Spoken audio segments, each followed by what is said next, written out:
Welcome to Keep It Humane, the podcast, where we dive deep into topics surrounding kindness, compassion, and creating a more humane world, whether it's in our communities, in the workplace, or in the world of animal control and shelters. With our hosts, Ashlee Bishop. And Ashlee Bishop. And I'm Daniel Ettinger. This show is sponsored by Tomahawk Live Trap. Check them out, livetrap.com. Yeah, well, it's the three of us again. It's pretty fun. How's everybody doing? Oh, yeah. Well, those cows up here, I know they're happy. They come from Wisconsin. However, I Yes, you don't listen to deal the with show. cattle very much. Well, I just wanted to make sure you're listening on your days off, you know? Yeah, yeah. I told you she was going to kill you. Well, I mean, I'm sure if you had the opportunity to play with cows or shelter animals, you might choose cows. I mean, honestly, every time I walk through the barns at the fair, I'm like, I want to hug a cow. Who doesn't want to hug a cow? Texas Bishop, how you? Oh, you guys know how my night went. Yeah. So we're grateful for I just want to say shout out to all local law enforcement anywhere and everywhere anybody is. Please make sure that you're giving them the kudos, including your emergency telecommunicators, because they are also the ones keeping y'all safe. ACOs who get dispatched through telecommunicators, make sure that you thank them for all the hard work that they do in keeping us safe in the field. We had quite the night here. Well, I didn't, but my husband did. And we're just glad everybody's safe. We'll just put it at that. Their job is just as traumatizing as the boots on the ground out in the public. Oh, I don't disagree. I mean, the amount of times and stories that I have of my husband getting yelled at for the most dumbest things when he's trying to help. Yep. I couldn't do his job. I'd rather be face to face with people, to be honest, because people can do everything they want on the phone. Yeah.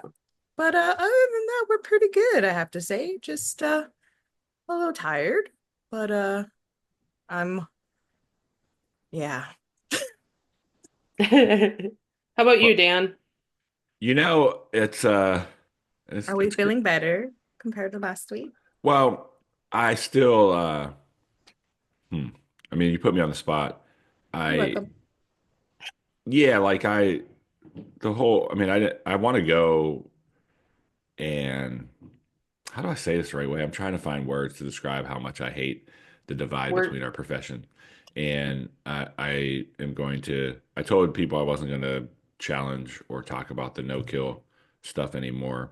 But we both know that's not true. I just said it in the avenue of probably just frustration last week. It's crazy because you can't talk about it without being attacked like you're a shelter that has an 83% live release rate. Like they just come after you. It's crazy how much they like band together and like tell you that your philosophies are wrong and you don't know anything about your profession and you're the only one that creates the confusion amongst others. And so yeah, we're just gonna, continue to focus on what we can control, and that is finding ways to provide access to care, supporting those programs, and looking at other alternative methods versus just having a arbitrary number and some gold standard that doesn't really exist. And so, yeah, I'm good. I'm good. Um, I've kind of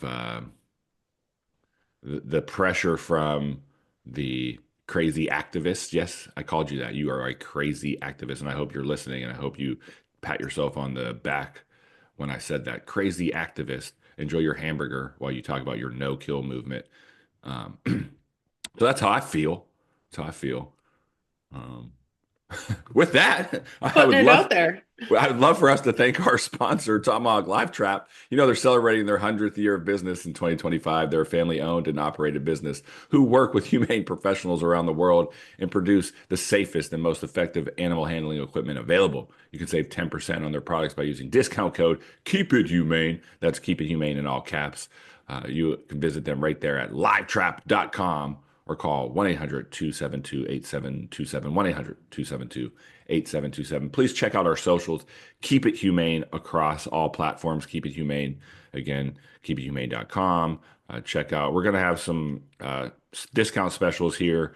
ACO Animal Control Officer Appreciation Week is coming up. It's like 6 weeks away, right around there. And so I want to make sure I'm discounting some of that merchandise for you to purchase for your team and or yourself if no one is on your team. And so that's where I'm at.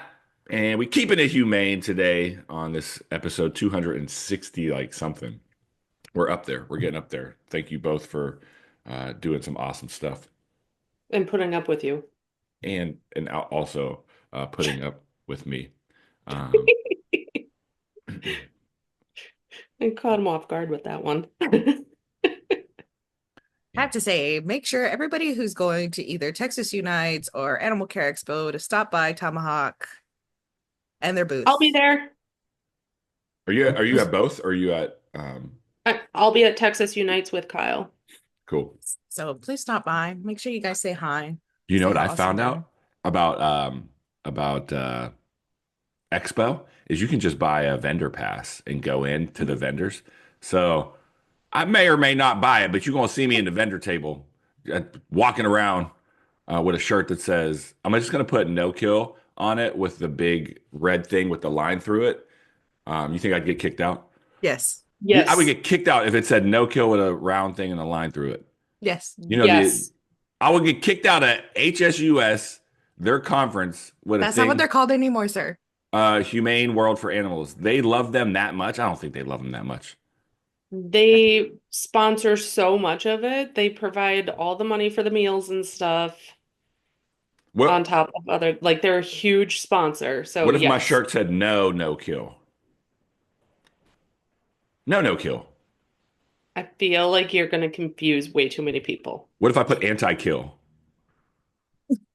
It almost feels like it doesn't make sense to the You know industry. what? Because it doesn't make sense. All right.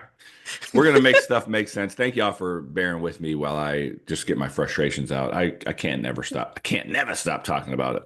I'm gonna go. I'll just wear my logo or our logo, I should say, and shake people's hands, um, talk openly about the podcast, and pass out stickers. Maybe I'll do Here's a that. question. Have you ever thought about setting up as a vendor at any of these places? I have, and it's absolutely crossed my mind. It's just the bandwidth, to be honest. I personally don't Mm. have that. So if any of our listeners want to be a volunteer and um, show out at some of these events, or if we do it regionally and y'all want to go, we can maybe do that. But at this time, I'm lucky I have the time to. It's not even lucky. I'm grateful that I have the time on these Sundays to chat with both of you. So, Do you want to make even less sense? uh-huh. Get in You should today's read the topic. article. Yeah. What? Say that again. I said you should read the article. Which article? Your article? Yeah. Yeah, we're gonna do That'll that. make even less sense to people. We were transitioning into that We from are. WAOW.com. That's right, WAOW.com. Wausau Police Department cuts humane officer position. This is from September of 2024. Now, we sat on this for a while intentionally because our next guest and co-host will be interviewed by none other than Texas Bishop and I. So we are putting our famous co-host and unfortunate victim of this cut on the spot. So I'm going to jump in. The elimination of the humane officer was a big topic of discussion during a recent city council meeting. City leaders made the changes per the police department's request to adjust its budget. Former council, I can't talk. Former council member Tom Kilian said many of the communities don't like the move and wanted to keep the former humane officer. Kilian said the proposal passed for the humane officer was supposed to be one full-time dedicated humane officer like we have now, but along with two part-time animal control officers to assist her. That full package, the city never pulled the trigger on. I think I'm going to read that. Wow. I'm going to have to edit all this fun stuff. Kilian said the proposal passed for the humane officer was supposed to be one full-time dedicated humane officer like we have now, but along with two part-time animal control officers to assist her. That full package, the city never pulled the trigger on, and I think that has led to a lot of problems and challenges we've seen. Wausau Police Chief Matthew Barnes, the change means they'll be able to provide more services for the same amount of money. Barnes said, in essence, the new proposal creates 3 part-time positions, approximately 20 hours per week each. It gets us an additional 20 hours per week of animal control services and provides quality trained individuals to provide that service. And we could do that for the same amount of money as one full-time employee. Barnes says since there isn't a need for animal control in Wausau 24/7, officers will deal with any animal or other issues that may come up. Barnes continued, it's less about animal control officer and it's more about community service officer or a code enforcement officer. The codes that they do is they enforce animal control codes of the city of Wausau, but we have lots of other codes and things that people violate in the city that impact the quality of life. And part of their job description is going to be address those issues as well when there's not an animal. We don't have an animal control issue every minute of the day. I don't think any city truly has that. The council approved the proposal with 7-4 vote. The change will go into effect right away with training of officers on dealing with animals being next week. I know I don't read the greatest, people, but that article doesn't read the greatest. Or Chief Barnes just doesn't know how to talk. It's one of those 3 things. No comment. Chief, I will say, yeah, there's one comment in there that just grinds my gears. So I came on, I just want to let the audience know, I came on after all of this was already set in place with Wisconsin Bishop. So, I came on a little bit after all of this, but I was watching through it at that point in time until now. The interesting comment that I'm talking about is that animal control is not needed all day, but yet all these meetings that they were having was complaining that the officer wasn't doing her job because she was only there for a certain amount of time. mm-hmm. And only handling 40% of the calls, specifically that number. So make it make sense. I told you it was going to make less sense when we got into this topic. Do you think, let's back up. So first and foremost, talk about how you started in the industry and got hired on with Wausau PD. Like, take us back, what was that, 11 years ago? 11 years. 11 years. I went to school to be a vet tech. My goal was to be a humane officer. I wanted that medical background. And I graduated with my associate's degree in December of 2011. No, 2012. December 2012. And that January or so is when they started the process for the new Humane Officer program. It was a brand new program. They'd never had anybody dedicated to animal control, and it was started because of a dog named Mary, who was a German Shepherd that had been stabbed to death, force-fed bleach, all kinds of things, long term, that the officers didn't know what to do with. The dog ended up going to a regular vet clinic for a generic necropsy. The dog's remains ended up cremated, so we lost all that evidence. Like, they had no idea what they were doing. And there was a huge uproar in the community because of that. And so that's when they said, we need animal control. We need a humane officer. So the process started, and it was kind of a daunting process because of my in-laws, who are not well known. Well, no, they're well known in the police department, but not in a good way. And so there was some concerns.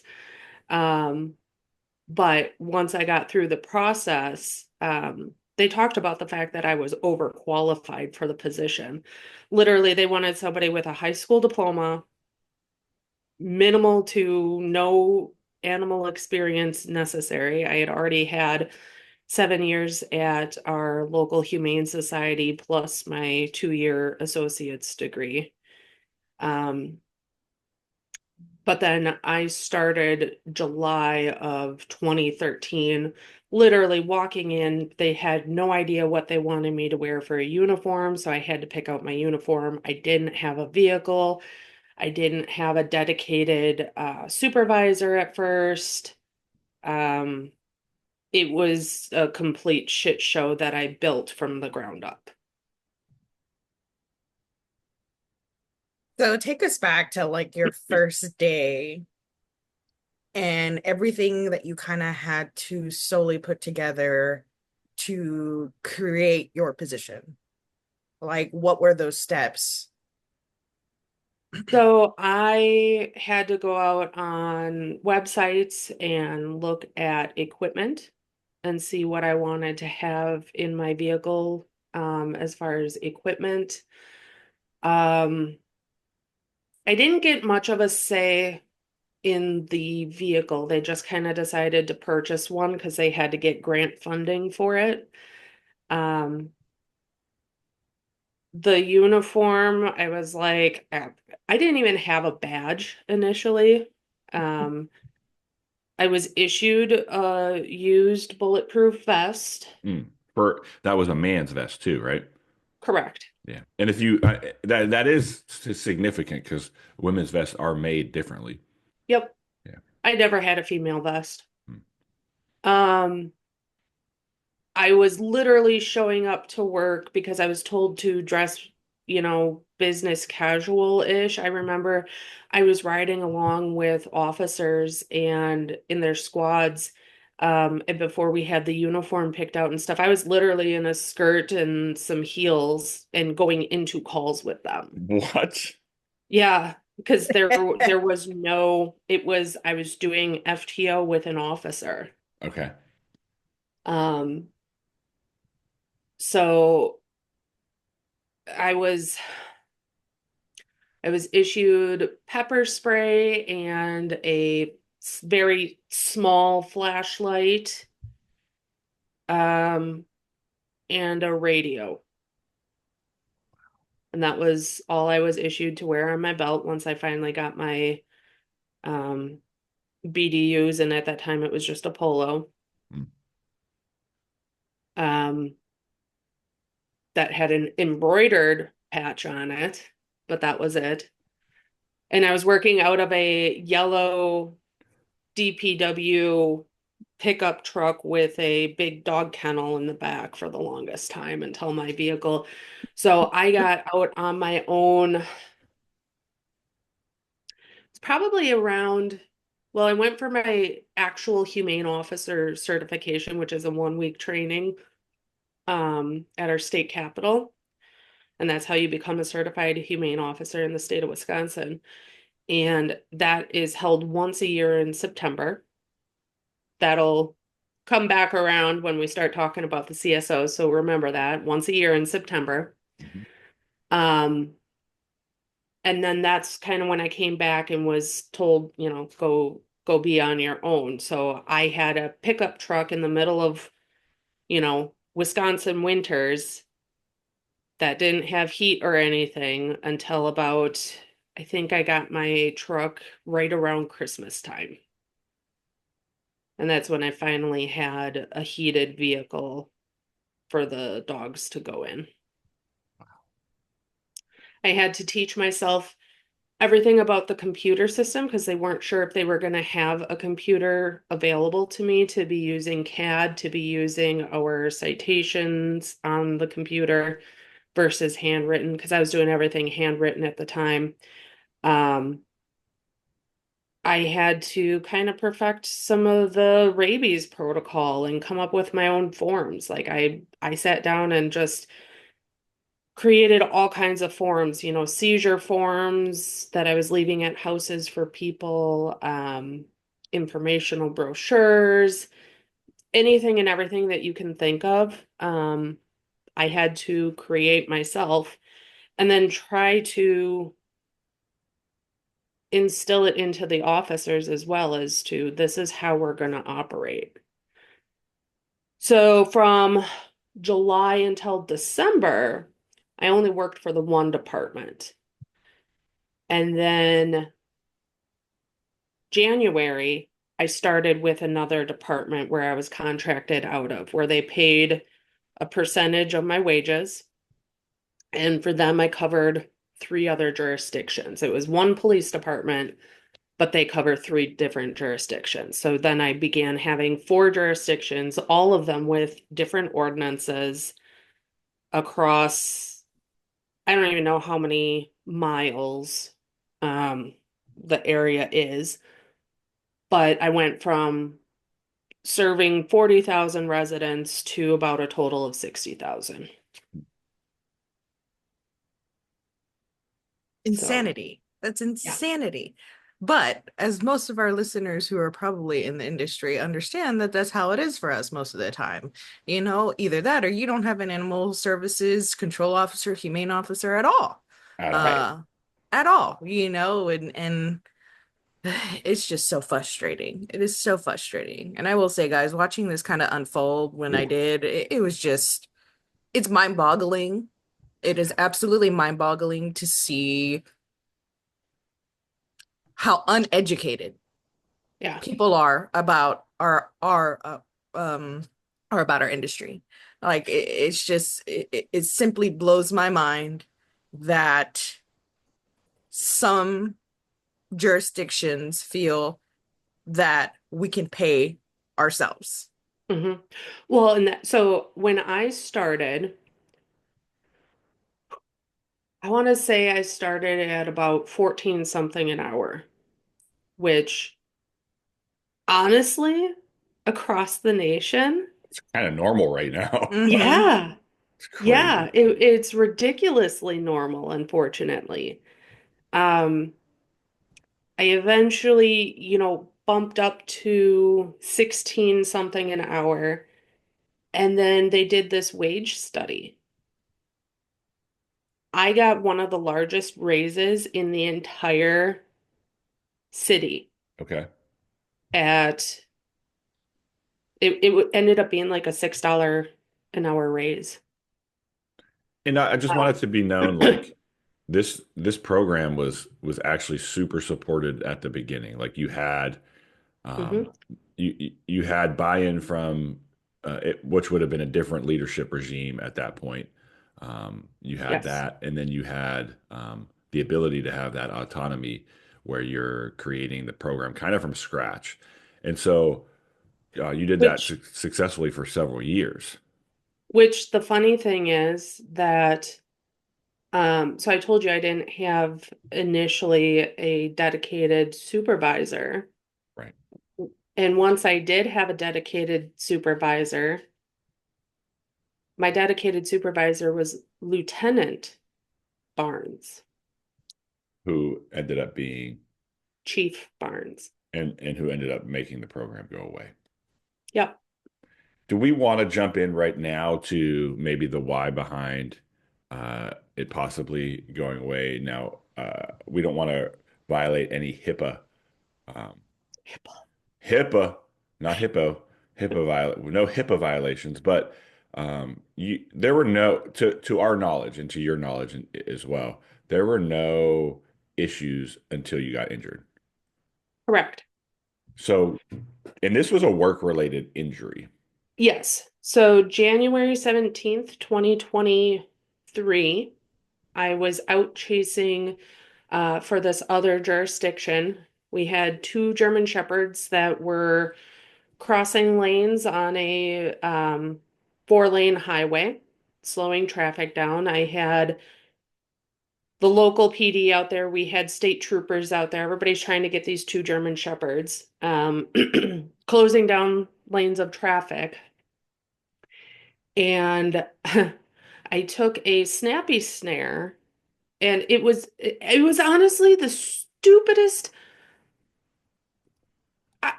I don't even know what the fuck happened, to be honest. Like, I literally took 4 steps. And on that last step, my ankle gave out. I twisted it. It was dry pavement. And when I went down on one hand. There's body cam footage of me falling. Um, we got the dogs back home and I went in. I had my ankle checked out. I had my wrist checked out. I had my shoulder checked out. Um, it got to the point like I couldn't even put my jacket on by myself for a while. And so I went through weeks of physical therapies and all kinds of stuff, seeing various doctors. And so that was January. And by November, like I'm still working, I'm still on the road this entire time. By November, they're like, our last option is surgery. Open you up, take a look at what's going on. The day before my workers' comp surgery, I got told that I was being denied workman's comp. What grounds? My age and obesity. Wow. Wow. I got the records. Oh my That is God. what the doctor who never saw me wrote. That sounds like discriminatory, like the whole, like it just sounds like discrimination, period. If I you're have an watching and attorney. you see my face, I didn't know that part. Oh yeah, yeah. Nope. Um, according to the doctor who never saw me in person, I should have been healed on and released on February 17th. Mind you, I had no doctor's appointments that day. So it was a completely arbitrary number just one day or 1 month after my injury. Uh, Um, I went ahead and I had my surgery anyway because I was tired of my shoulder feeling the way that it did because it got to the point where like lifting a gallon of milk was hard on my shoulder and stuff. So that started my light duty work. Um, I was on I was on leave completely for 6 weeks.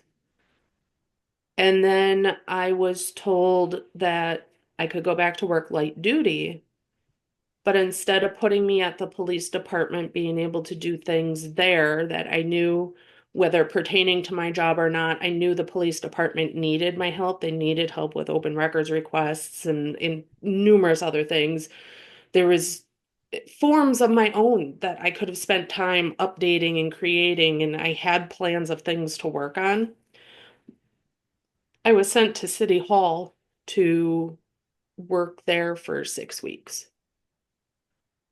And I never got a clear answer as to whose idea that was because numerous staff members recognized the fact that, like, I was needed at the police department. So for 6 weeks, I sat at City Hall and did various projects of putting stickers on ballots that needed to be mailed out and just little things like that. But then also fielding calls when people were getting angry about their animal licensing. mhm. And I was answering those calls because I was forced to send out letters that made people think that they were possibly getting a citation long before licensing was even due. So that was interesting. Um, and then they Where finally brought me back to the police department. where did you feel that shift? Like most of the times, like I think in a lot of cases, it's kind of a surprise, like to be told, "Hey, we don't want you back," or like we're thinking about a different direction for the department. How long after your injury did you start to feel that, if you did feel that? It was actually probably right about the time that I went back to the police department from City Hall. Well, maybe when I came back on light duty altogether, I wasn't sure where it was coming from, who decided that I go to City Hall versus the police department. Your And supervisors. I tell you right now, because that's how it works for us, because we have the option, at least where I'm at, we have the option to say, can they stay? Is their duties enough for them to stay at our department? Or is HR having to field them into a different department? Right.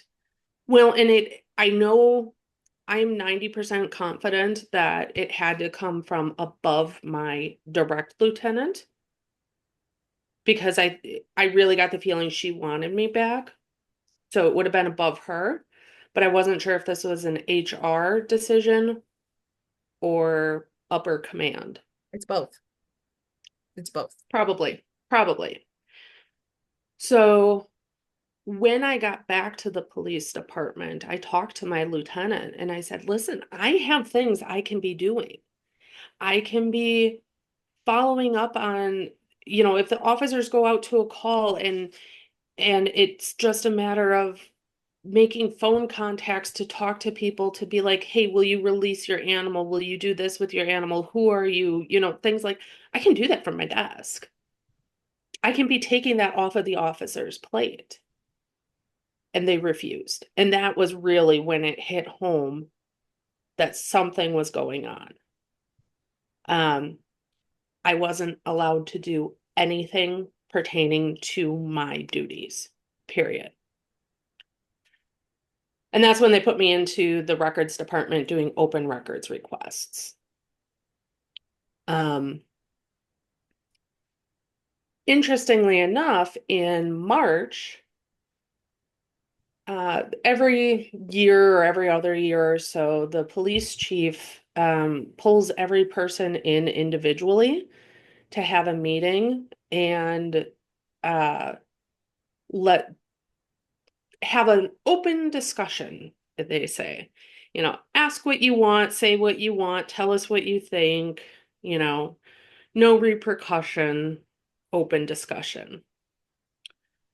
And so I went into my meeting and immediately the first question out of my mouth was, do I have a job to come back to? And I was met with, well, maybe. Actually, you know what? I need to backtrack a little bit because sometime end of January, early February, we were at a retirement party. And the city attorney came up to me and said, hey, this other jurisdiction has not signed their new contract for the year. And I said, well, good. I said, honestly, I don't want to work for them anymore. And she was flabbergasted by that. And she asked me to elaborate. And I said, they're very backwards. Like, I'm not able to do my duties the way that I should. I've struggled with the ability to even seize animals that I need to seize for their well-being. And I don't care for how they operate. I said, so I wouldn't be completely heartbroken if we didn't get a contract there anymore. I say I have more than enough to do here in Wausau. Mm-hmm. And she goes, oh, well, that's good to know. Nobody has communicated that to me. And I had been asking for years. My supervisors had even agreed that they were frustrating to work with. So fast forward again, go back to the March meeting. It was explained to me that, licensing was supposed to take precedence and we were supposed to be getting more revenue from the licensing, and that really hasn't been a main focus of mine. And they're evaluating the cost of the program and what was going to be beneficial to the community, but that Pause. they were going to keep me in the loop. They were Pause. going to keep communication lines open. For all of us who have been doing this for quite some time, whether you're in the shelter or animal control in the field, in what world does your entire community participate in licensing? Hmm. In what world? What In is what that? world? What's the national average? Like maybe 19% or something? In what Nope, world? 15 to 20. Okay. 15 to 20% national average. Do you want to know what our city average was? 32%. 30%. Huh, pretty good. Pretty good. Still above national average. It blows my mind. We would be out of a job if people would do what they're supposed to do for their animals. Right. And that'll Plain never and happen. simple. Yeah. No. And I'd be happy to be out of job for that reason. But so that was March, and I literally had no contact from anybody. I went about my business, doing my jobs, doing what I had to do until, so I went down to Texas for the HSUS conference. And I came back, and that Monday at about 10 o'clock in the morning, I got pulled into the office and told that this was May 20th. I got told October 26th will be your last day. Ugh. We are no longer going to have animal control. We are terminating the program. That's it. You can go home for the day if you want. That was their open lines of communication. It, if people want to see any of these city council meetings, it actually was kind of, I mean, you know, Texas Bishop and I kind of watched them live, and you were in the audience. And I was speaking at all of them too. yeah, that too. And I say this with all due respect. I'm not trying to be mean, but Captain Barnes seemed completely Chief. dis. I guess I disrespected him. Sorry, Chief. Didn't mean that intentionally. Chief Barnes, he did not appear.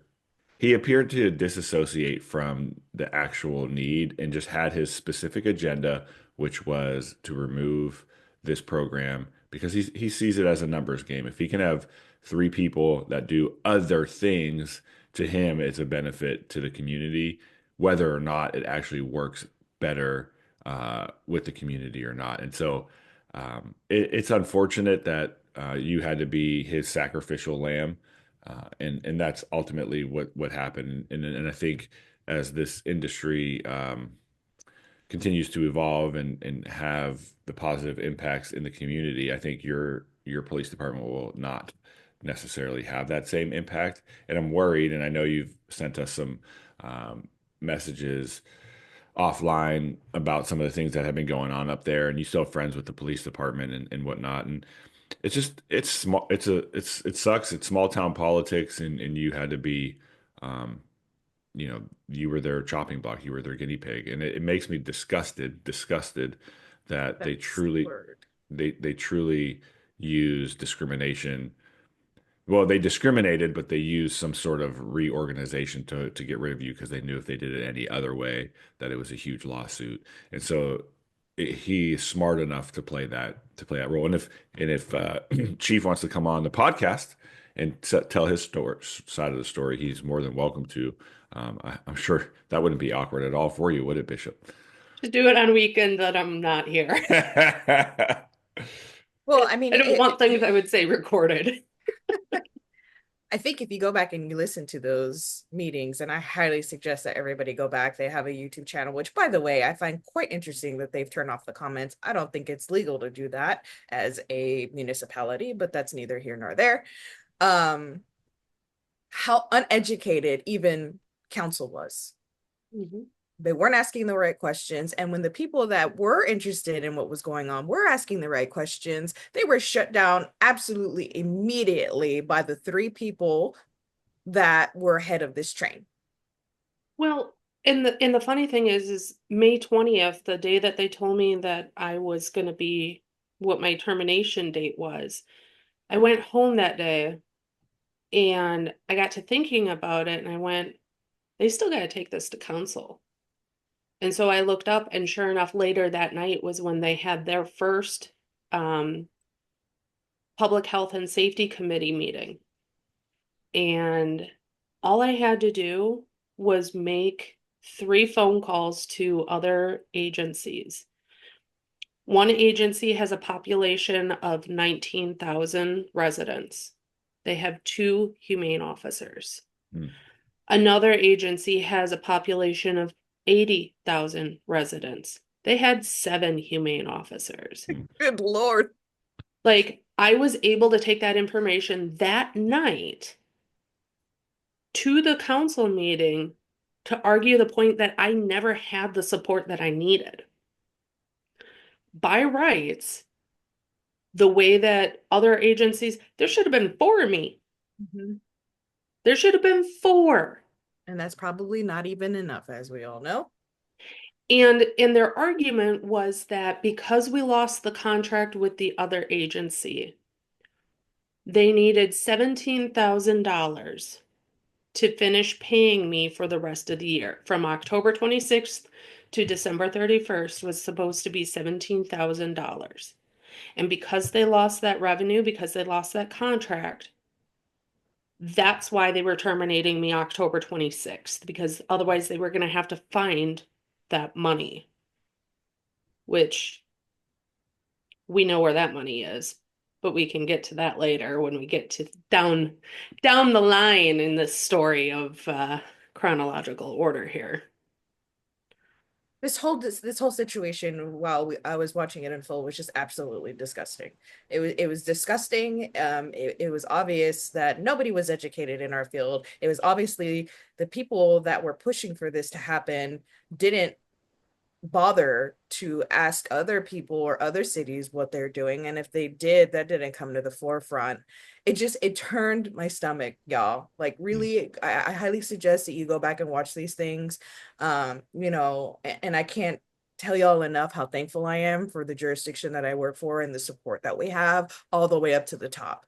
Because if it I don't know what I would do. I left a jurisdiction. I didn't go back to a jurisdiction specifically after I got my master's degree for that reason, because we were not supported.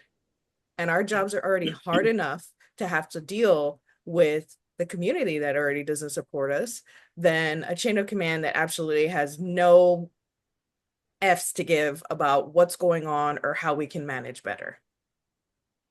And it wasn't for a lack of trying on my part. Like Agreed. I would ask for things right after I got hired. I said, can I create a program? Can I come up with something to do to offer free rabies vaccines, a vaccine clinic or whatever. And Lieutenant Barnes said, no, you're too new yet, just sit down and be quiet and do your job. And, that's a down the road problem. And 6 months later, if it was that, he comes to me and says, City Council wants you to do some kind of an event. So it no longer became my idea. I was just doing what the city told me to do, even though I had gone to them first and asked to do this. I wonder, has there ever been, or during your time, was there ever conversations about them expanding the program to more than just you? So I would mention frequently that about, that I could use help and stuff. They were so over the top about animal licensing come April 1st. And what they did in that sense was the community service officers, these high school kids that are, going to college to possibly become cops, come in for the summers and they work a couple hours here or there. Um, they were regularly told, okay, you get to work with them, you can teach them things. They're going to do licensing and stuff when you're not there because my hours were 8:30 to 5. The CSOs worked various hours overnights and weekends. Now, I understand 8:30 to 5 is very cushy, but let's take into consideration the fact that by working 8:30 to 5, I have access to other businesses, other organizations that are also open during those hours. The people that I need to be conversing with, the vet clinics, the shelters, any kind of entity you can think of. that I need to be having communications with. So yes, can I train the CSOs to go pick up a stray dog overnights when I'm, not there? Absolutely. Not a big deal. But when it came down to the licensing, I had been told multiple times that I was to train the CSOs, I was to kind of monitor their animal control stuff, but I was not their supervisor. And that had gotten said to me multiple times. And my problem there was they would get told, hey, here's your list for licensing. Go out to these houses, make sure that these animals still live here. If they still live there and they have not licensed, issue a citation. And they would straight up refuse. They would make excuses and they would do anything in their power to not do them. Now, I hate licensing checks. I hated them myself. So I get it, but nobody was holding them accountable either because I wasn't allowed to because I was not their supervisor.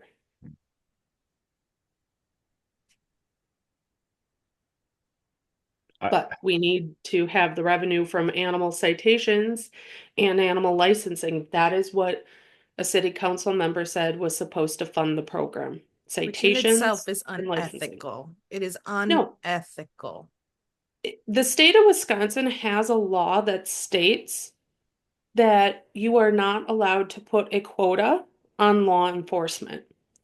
As far as I'm concerned, if you are saying this program will be funded by these means, that is putting a quota on it, and that is illegal. I very. just Nobody feel said icky. anything when I brought that to their attention. This whole story is just icky. Like it just puts me back to watching all those meetings and just sitting there seething at just the Oh, I rhetoric that was remember going my back and phone forth. blowing up while you were watching them. I just, I could not understand.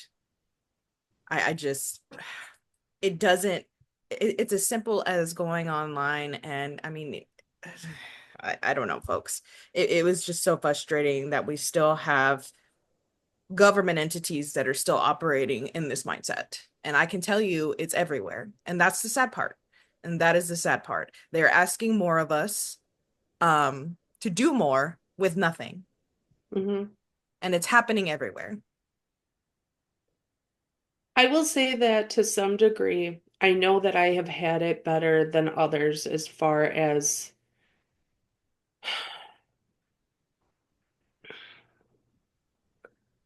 kind of my initial support. Having a dedicated vehicle, having, even if it was a used 5-year expired, but they don't actually expire, bulletproof vest. We'll get Hmm. into that one. Um, Being given equipment and things like that, and even my wages, I know that I had it better than some do. I'm gonna ask. Um, I'm gonna ask a question that's not intended to sound misogynistic, but it is a misogynistic question because I've heard this at police departments, and I'm not trying to throw shade across the country because this is not necessarily true anymore. But when you first started, how many women were part of that police department?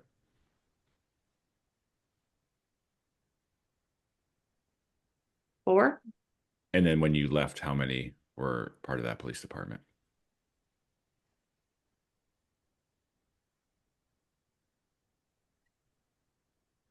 She's counting. 10 to 12, maybe 15 tops. There's your answer.